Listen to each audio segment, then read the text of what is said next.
Assalamualaikum warahmatullahi wabarakatuh. Alhamdulillahirabbil alamin wal 'aqibatu lil muttaqin wala 'udwana illa 'alal zalimin. Asyhadu an la ilaha illallah wahdahu la syarikalah. Iyyahu na'budu wa iyyahu nasta'in wa asyhadu anna Muhammadan 'abduhu wa rasuluh.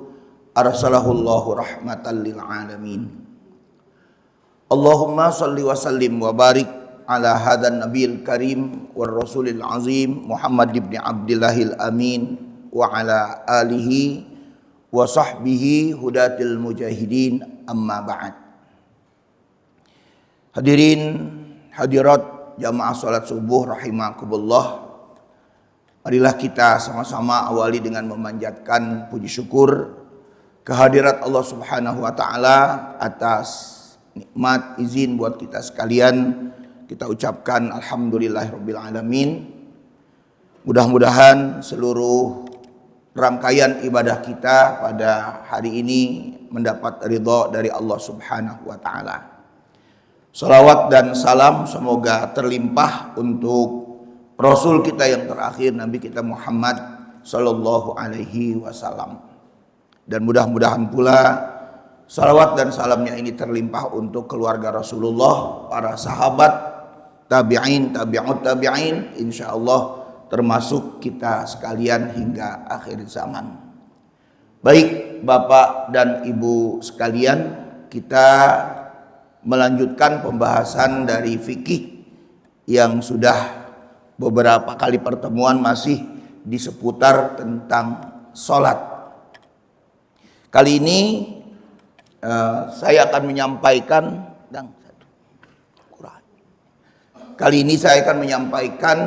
tema kita dalam bahasan fikih ini mengenai sholat qashar dan jamak.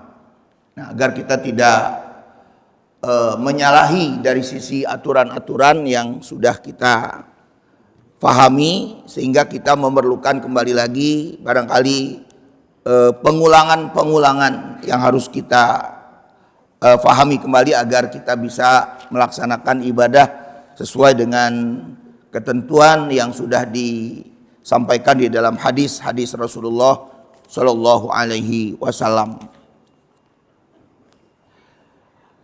Bapak dan Ibu sekalian, mengenai sholat qashar dan sholat jamak ini bisa kita dapatkan sebagai landasan ayatnya di Quran surat An-Nisa, surat keempat, ayatnya ayat 101. Ini menjadi landasan atau dalil untuk kita kemukakan yang berkaitan dengan sholat qashar. Jadi saya ingin membahas mengenai qasharnya dulu ya Pak, jamaknya belum.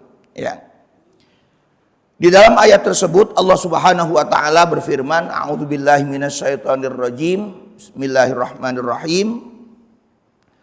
Wa idza darabtum fil ardi falaysa 'alaikum junahun an taqsuru minas shalah in khiftum ayyaftinakumul ladzina kafaru innal kafirina kanu lakum aduwwam mubina. Dan apabila kalian melakukan perjalanan di muka bumi, darabtum fil ardi, falaisa alaikum junahun, maka tidaklah berdosa, falaisa alaikum atas kalian junahun berdosa, antaqsuru minas shalah, bahwa sholat yang kalian kerjakan itu dilakukan secara qashar, in khiftum, jika kalian khawatir akan terjadi fitnah atau bahaya yang dilakukan oleh orang-orang kafir, innal kafirina kanu lakum aduwwam mubina, sesungguhnya orang-orang kafir itu buat kalian adalah musuh yang nyata. Nah, itu terjemahan yang kita dapatkan sekaligus menjadi landasan dalil tentang adanya sholat qashar.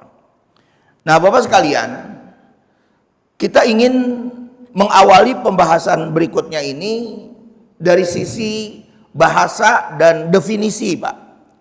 Apa arti dari kata musafir itu sendiri?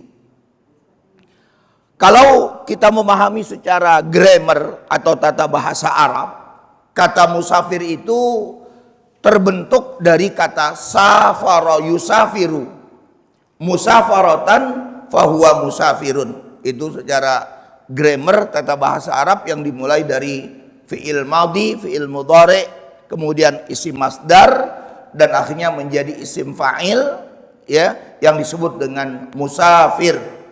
Jadi musafir yang kalau kita terjemahkan dari awal safaro artinya berjalan, ya. Jadi musafir itu orang yang berjalan atau orang yang melakukan perjalanan di muka bumi ini dengan tujuan. Nah, itu yang disebut dengan arti dari kata musafir. Jadi musafir itu artinya orang yang melakukan perjalanan, orangnya. Nah, kemudian Bapak sekalian, dari sisi definisi sekarang, Pak, ya, apa definisi dari musafir itu sendiri atau orang yang melakukan perjalanan itu? Para ulama fikih memberikan definisinya. Definisinya adalah ayyakh rujal insanu min watanihi qasidan makanan yastaghriqul masiru ilaihi masafatan muqaddaratan indahum. Itu definisi dari orang yang musafir. Artinya apa? Artinya ayyakh rujal insan, bahwa seseorang itu keluar min watanihi, dari tempat tinggalnya, qasidan makanan, yang mempunyai tujuan ke suatu tempat, yastaghriqul masir, kemudian orang itu melakukan perjalanan di mana perjalanannya itu menempuh jarak, ya, muqaddaratan, yang diperkirakan jaraknya itu oleh para ulama fikih. Ini ulama fikih, Pak, ya, memberikan batasan jaraknya itu kalau dikilometerkan, ya, karena di dalam kebiasaan ataupun budaya dari bangsa Arab itu nggak ada istilah kilometer. Yang kita temukan itu ada istilahnya farsakh, ada istilahnya mil atau beberapa mil, dan ada istilahnya lagi bard. Itu ada istilah-istilah yang kita temukan di kalangan orang-orang Arab untuk mengukur jarak dari sebuah perjalanan itu. Jadi kalau kita kilometerkan, kalau kita sekali lagi kita kilometerkan, ini pun hasilnya nggak sama, Pak. Ada yang mengatakan di kilometer kurang lebih sekitar 85 kilometer. Tapi ada juga yang mengatakan sampai 89 kilometer. Jadi ada yang mengatakan 85 atau 84 kilometer, dan yang keduanya lagi ada yang mengatakan 89 kilometer. Tetapi ada yang memberikan langsung penelitian, Pak, jaraknya itu, yaitu jarak yang disebut dengan 4 bard, yang dimulai dari Mekah sampai ke Asafan. Jadi ada nama satu wilayah di Saudi itu disebut dengan Asafan. Itu jarak antara Mekah ke Asafan itu, ini berdasarkan hadis ya, Pak, ya, dikatakan demikian hadisnya, kurang lebih dikilometerkan sekitar 89 kilo. Ya, menurut sekali lagi hasil penelitian antara Mekah ke Asafan itu sendiri, dan itu berdasarkan hadis Rasulullah SAW. Nah, jadi Bapak sekalian, kalau kita memahami dari definisi tadi, ada 3 poin, Pak, yang disebut orang musafir itu ada 3 poin. Pertama, di mana dirinya itu mempunyai niat untuk melakukan musafir, melakukan suatu perjalanan, ada niat. Ingin meninggalkan kampung halamannya, ingin meninggalkan rumahnya. Nah, jadi ini kita garis bawahi, ada niat ingin melakukan perjalanan. Yang kedua, ingin melakukan kunjungan itu ke suatu tempat. Nah, nanti di sini jadi perdebatan, Pak. Perdebatannya di kalangan para ulama itu adalah bagaimana kalau seseorang ingin melakukan suatu perjalanan itu, tetapi perjalanannya adalah perjalanan maksiat. Apakah perjalanan maksiat itu juga sama dengan istilah musafir yang boleh kita melakukan sholatnya dengan qashar? Itu menjadi perdebatan di kalangan para ulama seperti itu. Memang para ulama sepakat menekankan dalam perjalanan seseorang ini adalah perjalanan yang disebut dengan istilah taqarrub. Apa itu taqarrub? Karena ingin mendekatkan diri kepada Allah. Seperti Bapak atau kita ingin umroh, ingin ke haji misalnya. Itu taqarrub ilallah. Ya. Dan barangkali ingin silaturahim ke famili kita di suatu tempat misalnya. Itu juga berkaitan dengan masalah taqarrub kepada Allah. Nah, jadi yang menjadi perdebatannya lagi nanti adalah persoalan yang saya sebutkan tadi, saya ulangi. Bagaimana kalau dia ke sana itu ke suatu tempat untuk bermaksiat? Ini menjadi pertanyaan yang memang terjadi di kalangan para ulama itu sendiri. Apakah boleh orang tersebut menerima qashar dalam sholatnya? Nah, itu yang kedua ya Pak ya. Kemudian yang ketiga saya katakan tadi, unsur yang ketiga disebut musafir itu jaraknya antara 85 atau 89 kilometer. Jadi kalau jarak ini tidak sampai, barangkali cuma 80 lah kita bilang maksimalnya, ya, atau 70 barangkali juga maksimal perjalanan dari rumah kita ke suatu tempat tersebut, maka orang tersebut tidak atau belum boleh menerima sholat itu dengan qashar. Nah, jadi begitulah yang kita bisa fahami dalam kaitannya mengenai tiga unsur yang disebut dengan musafir tadi. Jadi saya ulangi sekali lagi, ada niat, ya. Yang kedua dalam kaitan ini adalah berkaitan dengan berkunjung ke suatu tempat untuk beribadah kepada Allah, ya, atau untuk bersilaturahim kita bilang tadi, ya, atau untuk ingin mengetahui mengenai tanda-tanda kebesaran Allah di suatu tempat yang kita akan kunjungi, katakanlah ke tempat wisata begitu Pak. Nah, yang ketiganya adalah unsur yang kita sebut dengan jarak 89 atau 85 kilometer. Nah, itulah yang kita sebutkan tadi definisinya. Kemudian Bapak sekalian, yang menjadi kajian kita berikutnya di dalam masalah ini adalah mengenai berapa hari sebetulnya seseorang itu melakukan qashar di dalam sholatnya. Berapa hari dia menerima atau menjalankan qashar itu? Itu pertanyaan berikutnya lagi.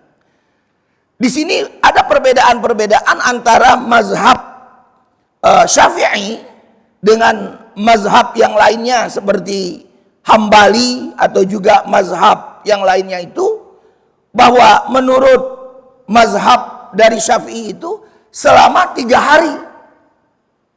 Jadi ketika Bapak sudah keluar dari rumah, ya, sudah keluar dari rumah, berarti Bapak sudah di sana melakukan perjalanan atau musafir itu tadi. Selama beberapa hari, ya berarti dihitung saja. Ya, kalau Bapak berangkat katakanlah dari dari hari Ahad pagi berangkat untuk menuju ke suatu tempat itu tadi, ya jadi dihitung dari hari Ahad. Hari Ahad, hari Senin, hari Selasa. Maka di hari Rabunya ya kita tidak lagi melakukan sholat itu secara qashar. Nah, tetapi Bapak sekalian, pendapat-pendapat ini yang saya katakan tadi terjadi perbedaan pendapat. Bahkan praktek-praktek di masa sahabat, mereka selama berada di suatu tempat tersebut tidak dibatasi dengan waktu beberapa harinya itu tidak dibatasi, maka selama itu pula lah mereka boleh melakukan qasar. Katakanlah Bapak ke suatu tempat dengan memakan waktu 1 bulan, misalnya Pak. Maka selama 1 bulan itu Bapak boleh melakukan secara qasar. Ada pendapat yang seperti begitu. Ya. Atau katakanlah 3 bulan. Maka selama 3 bulan pun Bapak melakukan sholat secara qasar. Dan pendapat-pendapat ini dihimpun oleh para ulama-ulama itu kurang lebih sekitar 11 pendapat Pak. Ya, 11 pendapat. Bapak bisa bayangkan tuh, dengan berbeda-beda pendapat-pendapat tentang berapa harinya itu di kalangan para ulama nggak sama. Nah, kenapa? Karena memang tidak ada keterangan yang memastikan dalam masalah ini. Yang kedua, pertanyaan yang saya katakan tadi atau definisi yang sudah saya sampaikan itu tadi, selama masih ada niat musafir. Jadi kalau Bapak di suatu tempat itu ada niat memang musafir dan Bapak masih melakukan perjalanan, walaupun seminggu, sebulan, 3 bulan, 6 bulan, berarti Bapak selama itu berada di dalam keadaan musafir. Begitu sebagian pemahaman dari sebagian ulama.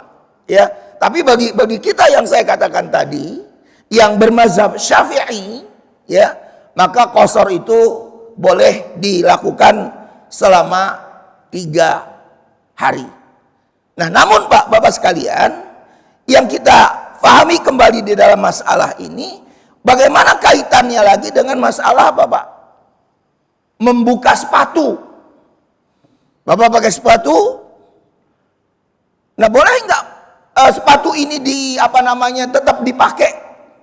Nah, mazhab Syafi'i pun boleh dipakai di dalam sholat itu selama 3 hari. Jadi sepatu itu jangan dibuka ketika berwudu, cukup dielap atasnya saja ketika kita berwudu. Itu pun selama 3 hari. Di hari keempat sepatu itu ya harus dibuka normal kembali. Ya, bagi kita yang yang memahami tentang mazhab Syafi'i. Nah, kemudian Bapak sekalian, yang berikutnya lagi adalah kaitannya dengan bagaimana mempraktekkan sholat qasar itu sendiri. Qasar yang secara letterlock berarti meringkas. Ini letterlocknya ya Pak. Arti letterlocknya adalah meringkas. Maka berarti sholat yang bisa diqasar itu adalah sholat yang jumlahnya 4 rakaat. Ya, jadi mulai dari zuhur, asar, dan isya, maka boleh diringkas atau diqasar itu tadi menjadi 2 rakaat. Ya, jadi 2 rakaat untuk zuhur, 2 rakaat untuk asar, 2 rakaat untuk sholat isya. Nah, itu cara kita mengqasar dari sholat. Jadi nggak ada yang namanya Pak sholat subuh diqasar itu nggak ada. Ya, sholat maghrib diqasar itu nggak ada. Ya, tetap sholat subuh 2 rakaat bukan 1 rakaat ya Pak ya. Tetap sholat maghrib itu juga 3 rakaat bukan 2 rakaat. Nah, jadi itu yang harus kita pahami kembali dari apa yang kita sebutkan tadi, berapa arti dari qasar itu sendiri. Kemudian Bapak sekalian, dalam masalah yang lainnya lagi, kita memahami lagi kaitannya dengan apa saja sih sebetulnya yang dibolehkan buat seseorang itu yang sedang melakukan safar. Ini berdasarkan hadis-hadis ya Pak, saya cuma menghimpunnya saja ini. Yang pertama yang dibolehkan ketika seseorang itu melakukan safar, sebagaimana kita sudah tahu Pak, 1, tentu sholat. Ya, jadi sholat mendapatkan keringanan yang saya katakan tadi ketika kita dalam keadaan musafir. Yang kedua, boleh tidak puasa. Jadi orang yang melakukan safar boleh tidak berpuasa. Baik itu ya tentunya kaitan masalah ini lebih ditekankan masalah puasa wajib ya Pak ya, seperti puasa Ramadan ya. Kemudian yang ketiga, boleh juga dalam keadaan safar itu melakukan sholatnya menggabung antara qasar dan jamak. Qasar dan jamak. prakteknya apakah Bapak mau melakukan jamaknya takdim atau jamak takhir, kita lihat kondisi kita. Jadi boleh saja Bapak melakukan jamak takdim, yaitu waktu asar belum masuk lalu kita kerjakan di waktu sholat zuhur. Atau juga melakukan jamak takdim antara maghrib dan isya, melakukan sholat isya di waktu maghrib. Atau jamaknya jamak takhir, yaitu melakukan sholat zuhur di waktu asar. Nah, barangkali Bapak yang bingung, mana dulu sih kalau kita melakukan jamak yang seperti ini, apakah khususnya takhir ya Pak ya, bukan takdim. Kalau takdim no problem barangkali. Jamaknya jamak takhir, apakah antara zuhur dengan asar, apakah zuhur duluan atau asar duluan? Dalam masalah ini pun para ulama tidak ada sepakat Pak.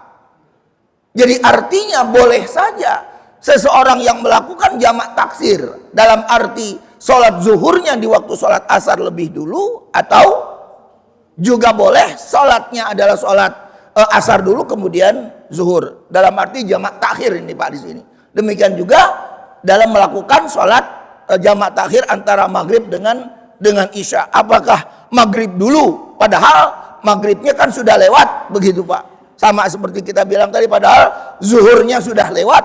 Nah itu dalam kaitan seperti ini berarti jadi tidak ada kesepakatan di kalangan para ulama ya. Silahkan Bapak mau yang mana dulu ya. Kalau bagi saya memahami, sekali lagi ini bagi saya, pendapat saya Pak ya, silahkan lakukan dulu apa yang menjadi urutannya Pak ya. Jadi urutannya misalnya zuhur dengan asar, ya lakukan zuhur, karena zuhur kan lebih dulu walaupun zuhur itu sudah habis waktunya. Demikian juga maghrib dengan isya, lakukan maghrib dulu walaupun waktu maghrib itu sudah habis. Nah, jadi ini agar kita lebih yakin lagi dalam memahami masalah yang kita sebutkan tadi. Nah, satu lagi Pak, apa yang dibolehkan dalam agama kita ketika kita dalam keadaan musafir ini? Boleh untuk tidak melaksanakan sholat Jumat. Nah, jadi bagi musafir pun boleh nggak melakukan sholat Jumat, tapi diganti dengan zuhur ya. Nah, syarat-syarat Jumat kita harus ketahui, antara lain syarat-syarat Jumat itu harus ada apa Pak? Harus ada khatib, harus ada khutbah. Jadi nanti Bapak jangan melaksanakan sholat Jumat niatnya tapi nggak ada khutbah, itu nggak boleh. Ya, harus ada khutbahnya dulu atau orang yang berkhutbah. Dalam masalah ini nanti berbeda-beda jumlah orangnya ya. Tentang Jumat nanti tersendiri itu pembahasan mengenai berapa orang sih minimal boleh melaksanakan sholat Jumat itu. Nah itu nanti terjadi perdebatan. Nah jadi saya ulangi sekali lagi Pak, bahwa keringanan-keringanan yang diberikan dalam agama kita ya, ketika kita berada dalam keadaan musafir itu, saya ulangi sekali lagi, pertama adalah kita boleh mengusap sampai 3 hari, mengusap sepatu maksudnya Pak. Jadi sepatu kita nggak usah dibuka. Yang kedua adalah boleh menjamak dan mengqashar sholat. Dan yang ketiga adalah boleh tidak sholat Jumat. Dan yang keempatnya adalah boleh tidak melakukan puasa. Nah, jadi poin-poin itu sekali lagi kita dapatkan dalam pembahasan-pembahasan yang memberikan keringanan. Maka dengan demikian kita harus pahami Bapak sekalian, bahwa yang namanya qashar itu berarti dispensasi. Ya, qashar itu adalah dispensasi yang diberikan oleh Allah kepada kita sekalian melalui Rasulnya Shallallahu Alaihi Wasallam. Berarti ini kita menerima apa Pak? Menerima sedekah kata Rasulullah. Jadi orang yang menerima qashar, menjalankan ibadah dengan cara dispensasi tersebut, berarti kita apa? Menerima sedekah dari Rasulullah Shallallahu Alaihi Wasallam. Sehingga nanti memang ada lagi perdebatan mengenai hukum dari sholat. Apakah sholat ini harus diqashar atau normal saja? Nah, bagi kita barangkali yang berpikir Pak, bagi kita yang berpikir, kan saya sampai di tempat itu kan saya nggak ngapa-ngapain. Barangkali cuma sekedar ada rapat, ada silaturahmi sedikit beberapa jam, 1 jam atau 2 jam misalnya. Kan sisanya saya berleha-leha. Ada orang berpendapat seperti begitu. Nah, dalam masalah ini kalau kenapa nggak normal saja sholat itu? Nah, maka saya katakan tadi mengacu kepada definisi yang saya kemukakan, ada niat kita melakukan suatu perjalanan. Jadi niat melakukan suatu perjalanan itulah seseorang berhak untuk mendapatkan dispensasi. Nah, jadi dari situ Bapak sekalian kita mendapatkan uraian-uraian yang kita fahami, penjabarannya ada di dalam hadis-hadis Nabi berkaitan di surat An-Nisa ayatnya ayat 101. Ya, saya kira demikian Bapak sekalian mengenai sholat kosornya, sholat jamaknya kita belum ini Pak. Barangkali sampai di situ Bapak sekalian, silakan kita dialog atau kita diskusi dari hal-hal yang kita sebutkan tadi. Baik, silakan Pak. Ya, Pak Saiful ya. Waalaikumsalam.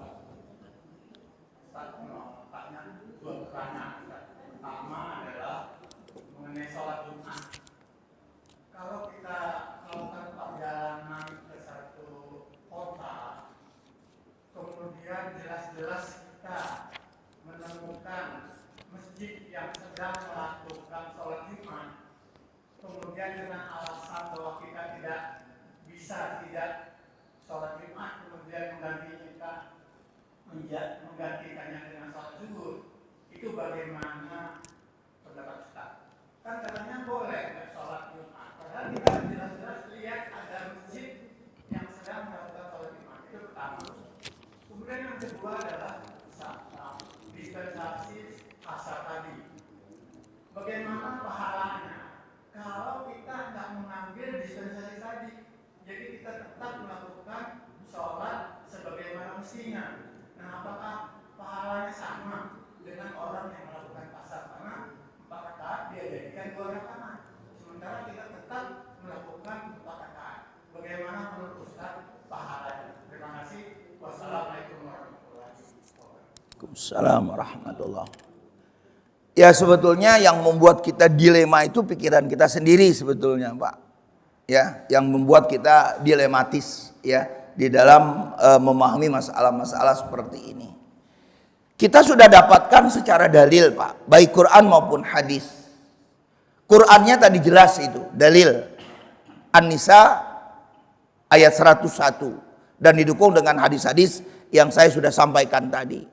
Berarti di sini melakukan atau tidak melakukan sholat Jumat adalah juga berdasarkan dalil, bukan berdasarkan logika. Nah, jadi jangan dilogikakan dulu Pak dalam masalah ini. Kalau memang dalil itu sudah memberikan penjelasan, sudah terima, amalkan, jalankan. Meskipun memang kita lihat lagi ada dalil-dalil yang lain. Ya, jadi bagi kita sekali lagi, orang yang menerima dispensasi itu berarti dia menerima sedekah dari Allah. Sedekah dari Allah Subhanahu wa ta'ala. Nah, pertanyaannya, mau nggak menerima sedekah dari Allah? Menerima sedekah dari Allah itu kan sesuatu yang luar biasa. Ya, kalau memang mau seperti begitu, ya tinggal itu kita amalkan. Jangan kita tolak seperti, walaupun memang kita punya kesempatan, Pak. Lagi dalam perjalanan kebetulan kita lihat di sana ada masjid, kita berhenti dulu, sebetulnya ya bisa-bisa saja dan tidak mengganggu tidak mengganggu perjalanan kita, misalnya seperti begitu. Tapi dispensasi ini sudah diberikan sama Allah Subhanahu wa taala buat kita. Bagi saya sekali lagi, ya nggak usah Jumatan, tetap aja kita melakukan perjalanan itu dan nanti kita ganti dengan zuhur. Atau kalau menurut hemat saya lagi nanti Pak, atau ya dari hal-hal yang seperti begitu bisa saja di suatu tempat Bapak dirikan lagi sholat Jumat, ya tapi persyaratannya ada enggak? Kan nanti seperti itu. Kalau memang mau bikin tersendiri ya. Tapi yang jelas saya memandang yang saya bilang tadi. Lebih baik kita terima sedekah dari Allah Subhanahu wa taala buat kita sekalian. Ya. Nah, itu Pak. Kemudian tadi yang keduanya adalah tidak mengambil dispensasi. Ya, sama seperti yang saya bilang tadi.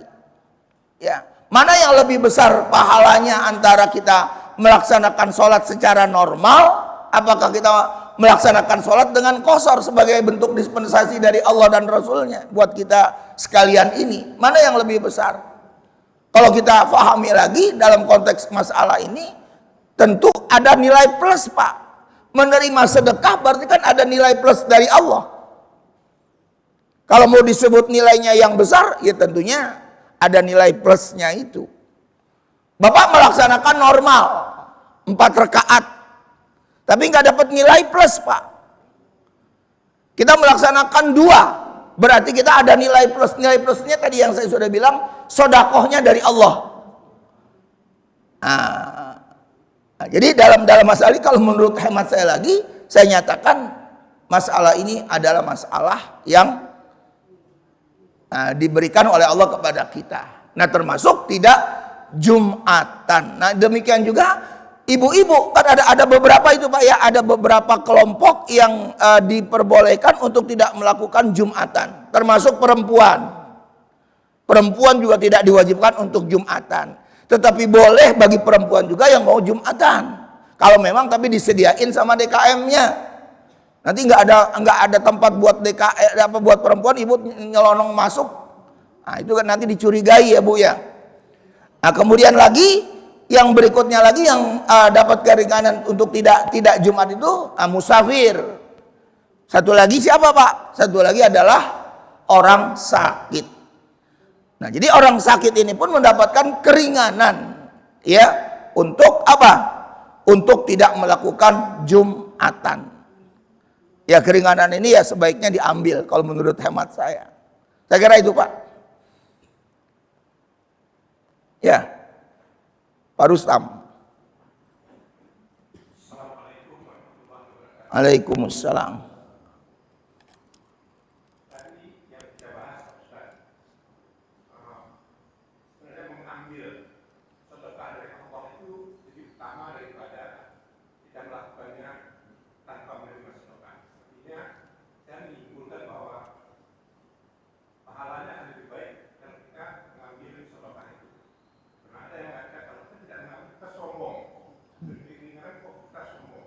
Kemudian jadi pertanyaan sekarang, kalau kita punya tanah haram, di sana kita tidak pernah berpuasa sholat, Ustaz. Bagaimana hukumnya? Ya. Jadi kalau kita melihat kembali Pak, praktek-praktek dari Rasulullah Shallallahu Alaihi Wasallam, itu memang nanti prakteknya nanti Pak, antara hadis dengan praktek yang dilakukan Rasulullah itu nggak sama. Itu nanti perdebatannya nanti di situ. Dari apa yang ditanyakan oleh Pak Haji Rustam tadi. Kalau kita melihat prakteknya Rasulullah dari Madinah setelah melakukan hijrah ini, Rasulullah ingin menguasai kembali Mekah pada saat itu. Dia juga melakukannya dengan melakukan qasar. Ya. Tapi kalau dia lakukan jamak, pernah sekali dia melakukan jamak itu sendiri. Tapi yang banyak dia lakukan itu adalah qasarnya. Sampai di Mekah pada saat itu dari Madinah ke Mekah itu dilakukan sholat qasar. Dan itu ada hadis-hadisnya lagi. Cuman yang menjadi pertanyaannya lagi adalah tadi untuk jamaknya. Apakah Rasulullah juga menjamak? Sebab kalau kita lihat lagi praktek-praktek Rasulullah dalam perjalanan-perjalanannya Pak, Rasulullah itu selalu berada di atas ontaknya. Untuk melakukan ibadah itu selalu berada di atas ontaknya, apalagi melakukan sholat apa? Sholat sunnah. Itu baru dia berada di atas ontaknya. Melakukan sholat wajib dia turun dari ontaknya. Jadi banyaknya ada di situ Pak dalam perjalanannya ini. Maka dalam konteks seperti ini ketika sampai di Mekah pada saat itu Rasulullah melakukan sholat dengan qasar. Walaupun ada dalil-dalil yang kita sampaikan tadi. Dalil-dalilnya apalagi Pak?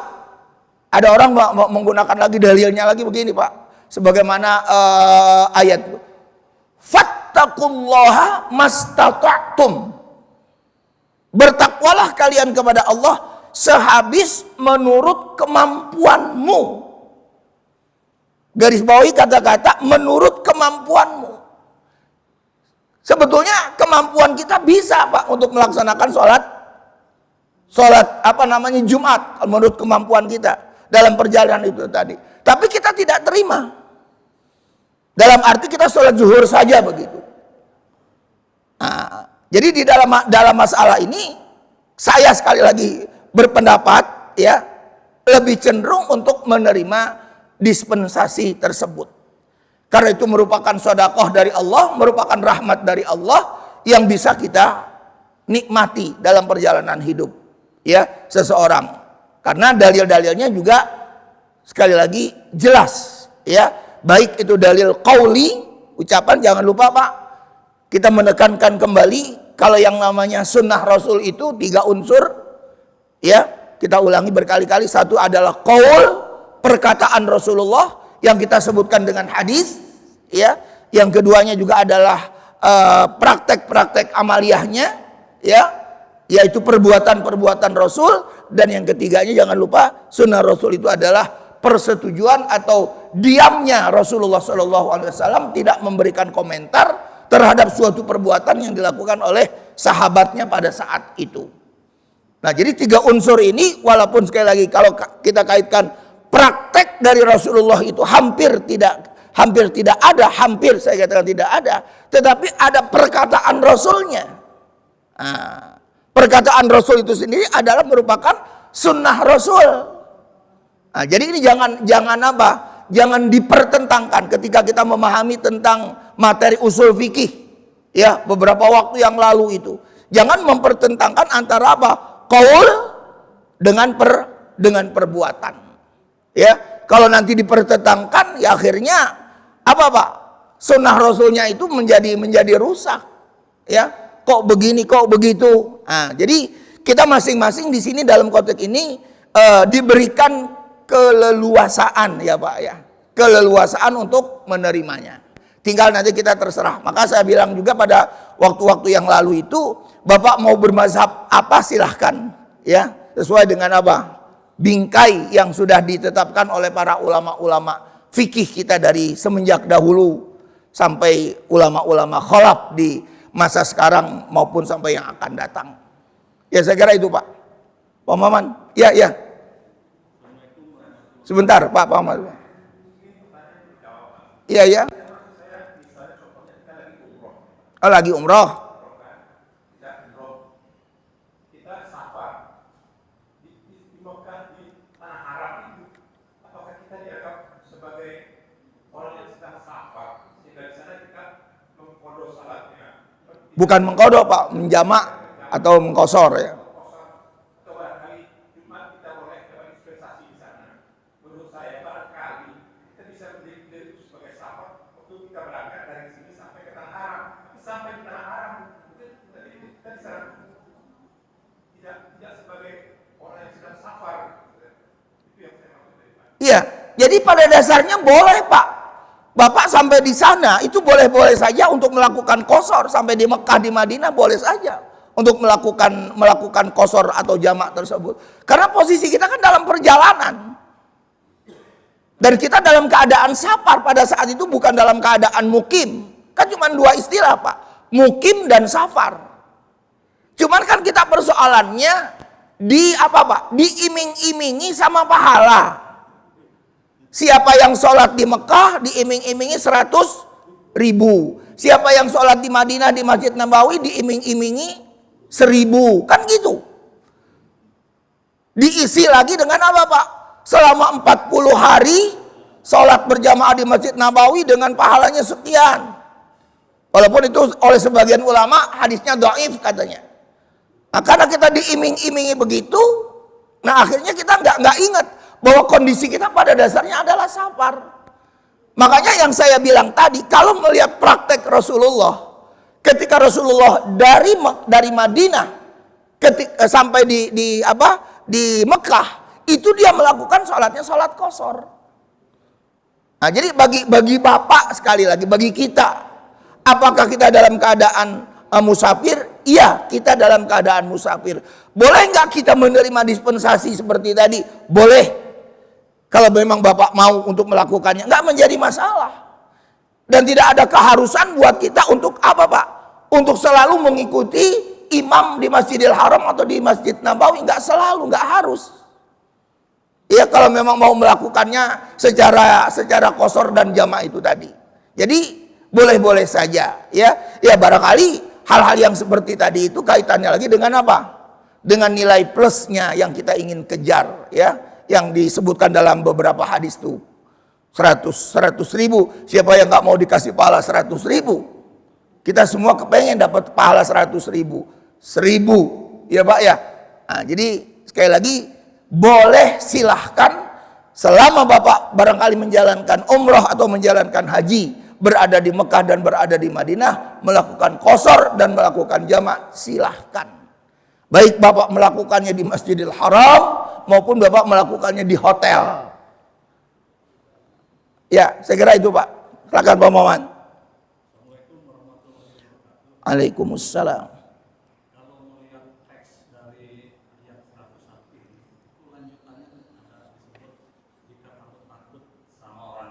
Iya, betul. Kira-kira konteksnya apa? Di satu sisi di depan bicara soal keringanan, di belakang ada kalimat jika kamu takut, gitu. Hubungannya itu barangkali Pak Ustaz. Terima kasih. Assalamualaikum warahmatullahi wabarakatuh. Iya.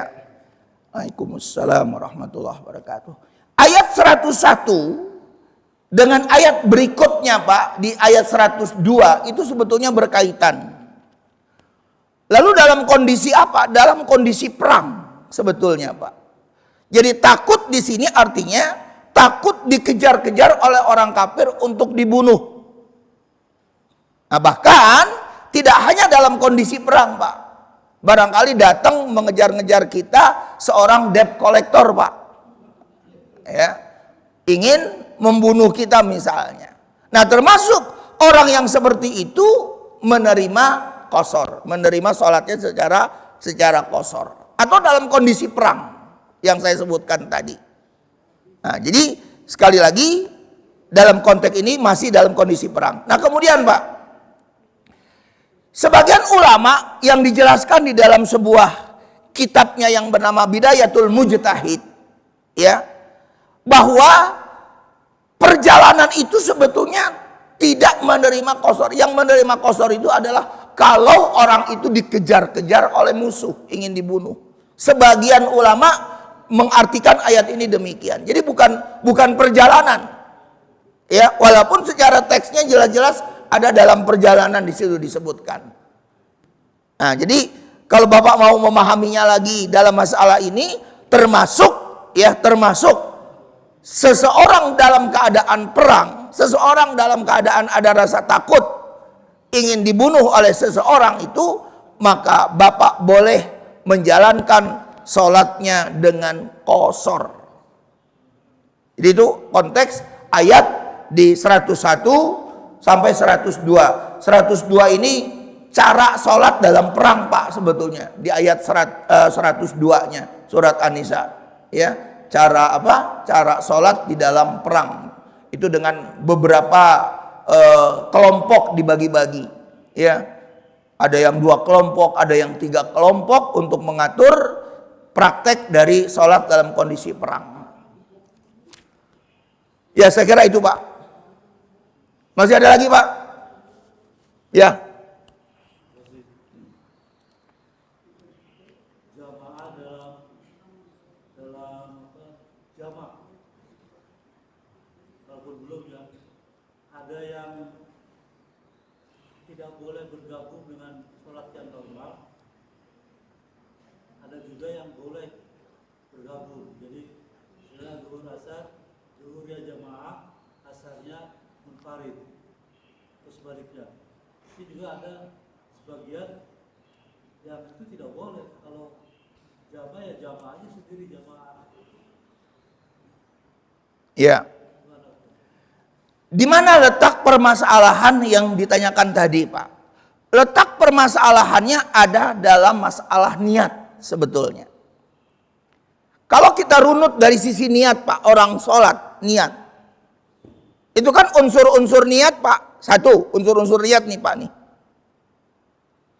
Nama sholat itu kita sebutin. Sholat zuhur misalnya.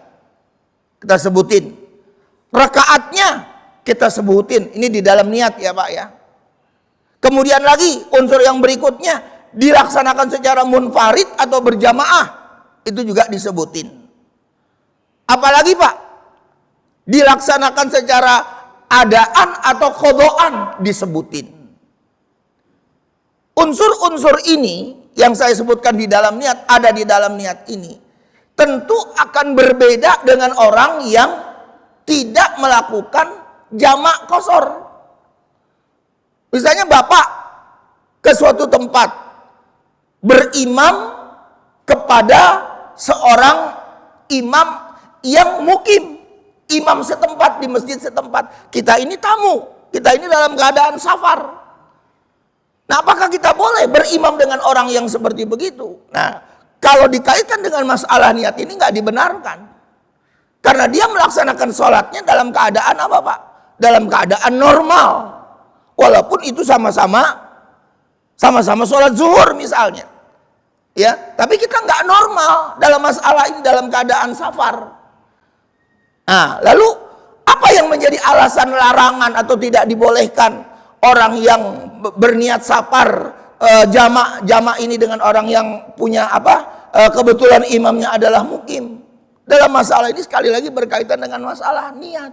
Niatnya sudah berbeda. Oleh para ulama dikatakan lagi Pak, niat itu adalah perkara pokok di dalam beribadah, perkara pokok. Nah, jadi maka jangan disepelekan mengenai niat. Nah, begitulah terjadi akhirnya pertentangan. Apakah boleh orang musafir yang ingin melakukan jamak qasar itu dengan imam yang mukim, yang bertempat tinggal di situ, orang di situ?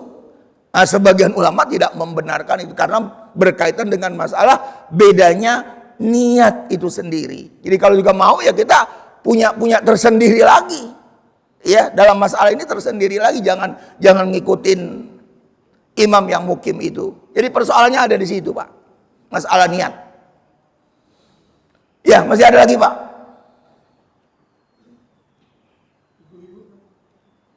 Oh ibu-ibu katanya ada Bu.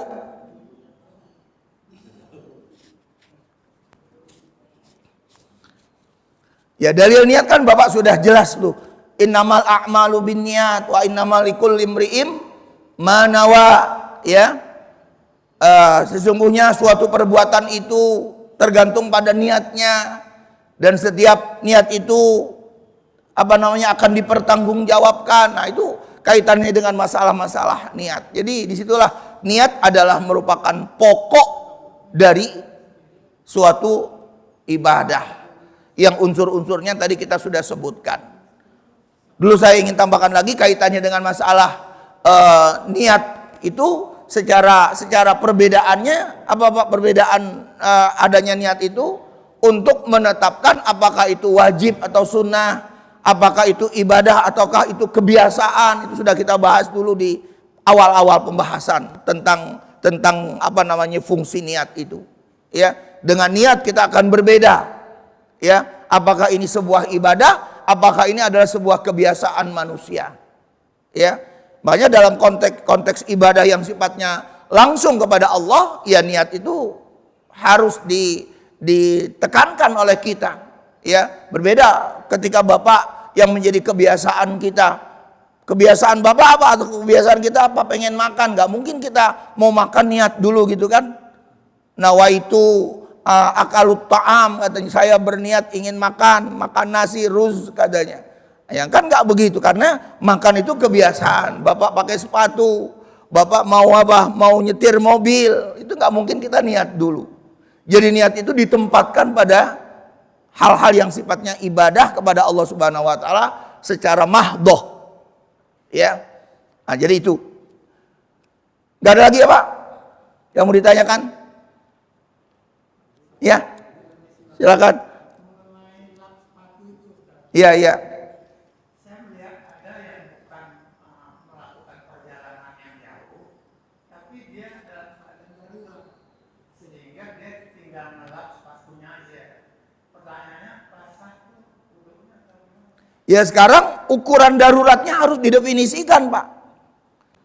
Jangan sampai sesuatu yang sebetulnya bukan darurat atau daruratnya kecil lah begitu, tapi dimudahkan oleh kita. Juga jangan sampai terjadi seperti itu. Apa itu darurat? Darurat adalah sesuatu yang akan membahayakan. Karena akan menimbulkan sakit atau menimbulkan kematian. Ukuran darurat itu akan menimbulkan sakit. Sakitnya barangkali, Pak, tadinya nggak sakit akan sakit. Tadinya sakit, sakitnya tambah parah misalnya. Atau menimbulkan kematian. Nah, pengertian itu harus ditekankan demikian. Kalau memang akhirnya pengertian darurat itu terjadi, ya Bapak silahkan tadi. Karena biar bagaimanapun, hukum darurat itu disebutkan ad-daruratu tubihul mahzurat. Itu kaidah hukumnya. Yang darurat itu diperbolehkan apa yang dilarang. Nah, yang darurat itu diperbolehkan apa yang dilarang. Jadi apa yang dilarang itu dibolehkan untuk dilakukan. Apa dasarnya, Pak? Dasarnya dalil ayat Al-Quran, Al-Quran surat Al-Baqarah. Berkaitan dengan makan apa? Makan babi, Pak. Ya, di dalam ayat Quran itu disebutkan famanitturra ghaira baghi wala 'adin fala isma 'alaih. Famanitturra, maka barang siapa yang berada dalam keadaan darurat, famanitturra ghaira baghin wala 'adin. Ya, tetapi dia punya keinginan. Dan di saat dia melampiaskan keinginannya itu, tapi dia tidak berlebihan, wala 'adin, fala itsma 'alaih, kata Allah. Maka hal itu tidak berdosa untuk dia. Nah, itu asal hukum darurat merujuk kepada ayat tersebut, ya. Maka para ulama memberikan kaidahnya tadi. Ad-daruratu tubihul mahzurat. Yang darurat itu diperbolehkan apa yang dilarang. Ya, nggak ada lagi, Pak, yang mau ditanya? Cukup? Baik, saya kira sampai di situ. Mudah-mudahan kita ketemu lagi setahun yang akan datang, ya Pak ya. 2025. Semoga Allah tetap memberikan kesehatan buat kita semua, lahir batin kita, dan Allah memberikan kesempatan yang luas untuk kita bisa memahami ilmu-ilmu ini, dan Allah jadikan ilmu-ilmu yang kita dapatkan menjadi ilmu yang bermanfaat untuk kita sekalian. Kita akhiri dengan doa kafaratul majlis. Subhanakallahumma wa bihamdika asyhadu an la ilaha illa anta astaghfiruka wa atubu ilaik. Assalamualaikum warahmatullahi wabarakatuh.